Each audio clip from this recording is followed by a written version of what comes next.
also reassuring as well. What is going on, everyone? This is Luca here from Knickscast, recapping a 118-85 Knicks blowout victory over the New Orleans Pelicans at Madison Square Garden, the first game of a four-game homestand in which the Knicks will also be facing on Tuesday night the Orlando Magic in a battle for the NBA Cup quarterfinal specifically. But regardless, the Knicks took care of business against a team that was without Jose Alvarado, Herb Jones, Zion Williamson, and Brandon Ingram. Knicks played a lot better basketball, just an overview, and it was much more clean as opposed to Friday's sloppy mess against the Hornets, although they did come out with a win. But regardless, before I start, if you guys haven't already, hit that like button, subscribe as well, turn on that notification bell so you know when I go live or drop a new video, and also share this out to your Knicks fan friends and family. So, let's get into it. So the biggest talking point that has been surrounding the Knicks is Mikal Bridges. Now, it's been about Mikal Bridges' play of late, the last 5 games in particular, especially on the road trip, and it's been very lackluster, his play. Not tonight, obviously, but we'll get into that. But Bridges, a lot of people have been questioning his energy. When it comes to the offensive side of the ball, he's just not efficient, and a lot of people are still questioning his jumper. He doesn't, and the biggest problem with Bridges as well is when he doesn't make three-pointers, sometimes he just doesn't even go into the paint either. It's like he has that mid-range jumper he can pull up to. He can hit the three-pointer when he can. But when both of shots are not going down effectively, he just utterly refuses to go in the paint. So you'll see him pull back for a fadeaway jumper, and he did that a lot against the Hornets. And that's what kind of made people irate, like myself, on the offensive side of the ball. But the defensive side of the ball as well as Mikal Bridges, when he came here, when he was traded here, a lot of people expected him to step up on that side of the ball because Bridges would not have as much pressure on him offensively, allowing him to work on the defensive side, especially with the coach in Tom Thibodeau. Now, to me, without the statistics in my hand, Bridges' defense has been pretty lackluster. It's been pretty average, if you want to say that even. And a lot of people have been questioning his drive and energy on the defensive side of the ball, which is something you really don't want to question in a player, especially for a player you gave up 6 first-round picks for. So a lot of people are choosing to be rather negative, and that's an understandable point. But I think there's some other people that are holding out hope for Bridges. But regardless, Bridges definitely answered the critics tonight, and he scored 31 points, 7 of 12 from 3, 7 3-pointers, which is a career high, or at least ties a career high. And Bridges was effective as a cutter.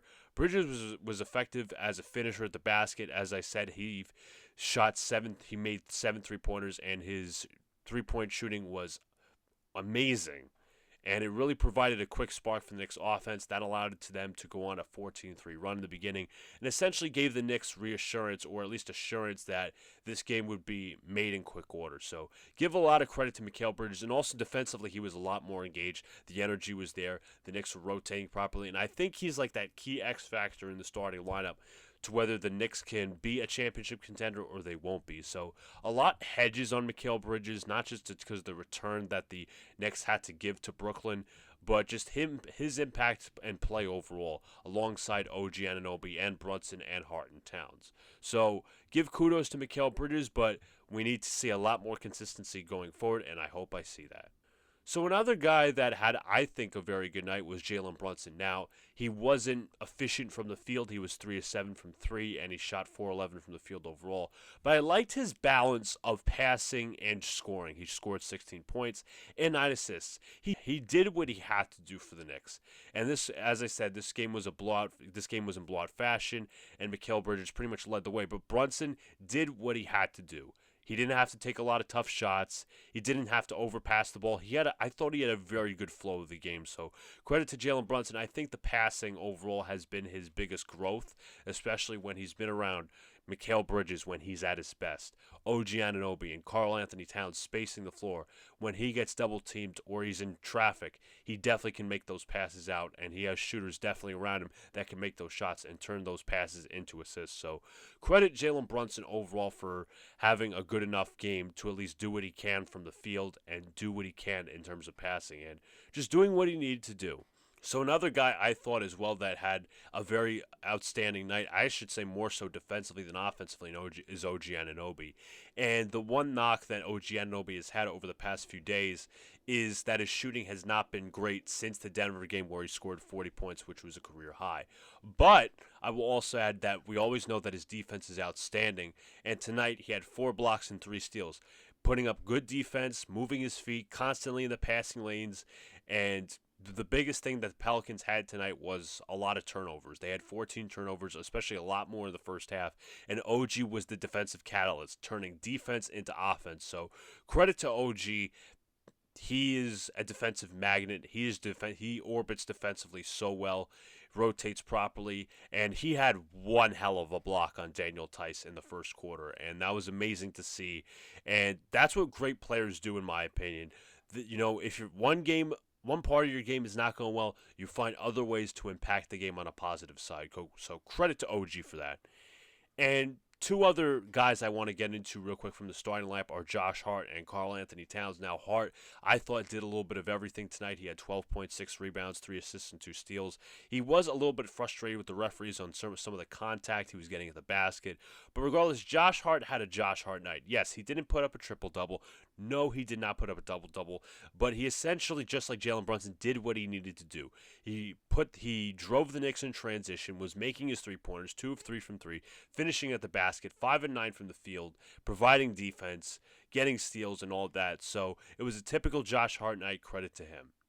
And one other player from the starting lineup that I thought played well to solid was Karl Anthony Towns. Now, he didn't have a shooting stroke. He only put up 14 points, but he put up a hell of a lot of boards, 19 boards, 19 rebounds. But one thing I do want to point out, and this was overall in the starting lineup as well, as I said with OG and whatnot, is that the defense looked a lot better in this game, looked a lot cleaner. The rotations were cleaner, so they really put into emphasis, especially after the Charlotte game and the Dallas game, the rotations and the way they navigate screens. So I thought Tom Thibodeau had a really good defensive game plan coming out, especially knowing that CJ McCollum and DeJounte Murray were the only offensive targets that the Knicks had to stop. So credit to Karl Anthony Towns. I thought he did a nice job defensively, which is not usually his strong suit, but he found a way to impact the game in a different way as opposed to offense, his main strength. And two other guys that I also want to get into real quick, a part of the main rotation, were Cam Payne and Deuce McBride. And it's been so special to see Deuce McBride's continued growth on the offensive side of the ball. We know he's a pest defensively, but over the past 2 years, the creation has been there. Off the dribble threes, off the dribble mid-range shots, driving to the paint, passing. And Deuce McBride led the bench in scoring tonight with 13 points, 3 of 4 from 3, and 5 and 9 from the field. So credit to Deuce McBride. We know he was hurt for a little bit, but he's since came back and he's regained his form. So credit to Deuce McBride. He's probably going to get a lot more minutes out there. So credit to him. Did a nice job tonight. And one last guy I want to get into is Cam Payne, and I thought he held his own tonight. He was also creating some defense into offense, 2 steals. He also had 5 assists. He was 2 of 4 from 3, 3 of 7 from the field, and 8 points. And Cam Payne, I guess, had a campaign game, if you want to call it. I think he's a very underrated defender, and as well, he was shooting well and also distributing the ball very well. So give him credit there. Overall, this was a very collective team victory, and I think, as I said, Mikal Bridges led the way, but everybody did not have to do too much, and it gives you a little bit of reassurance, especially the starters a lot of rest as well, as they've been playing heavy minutes in the last couple of games, especially the Dallas game, where some of them were even playing 40 minutes. But what's also reassuring as well, Tibbs cleared the bench with about 9 minutes to go. The Knicks were up heavy at this point, and the starters get plenty of rest. The regulars get plenty of rest, with the Magic coming up. Now, the Magic are the 3rd best team in the Eastern Conference. They're playing without Paolo Banchero, but they still have a lot of good role players and a lot of good players impacting the game, like Franz Wagner and Anthony Black, that have been astounding and have helped the Magic, overcome Banchero's absence. And that's going to be a critical game because the Knicks are not only fighting for Eastern Conference position, but NBA Cup position because they're in the same bracket. So the Knicks have a chance on Tuesday to get to the quarterfinals versus the Magic in the NBA Cup. I just more so care about the regular season victory and building off positive momentum. This is a 4-game home stretch that the Knicks should take care of. At minimum, be 3-1. At maximum, be 4-0. So this, I thought, was a good start to the home stretch. Blowout victory, shorthanded Pelicans. You took care of business. This was a team victory. Starters well rested at the end of the game with 9 minutes to play. So credit Tom Thibodeau for getting his team ready.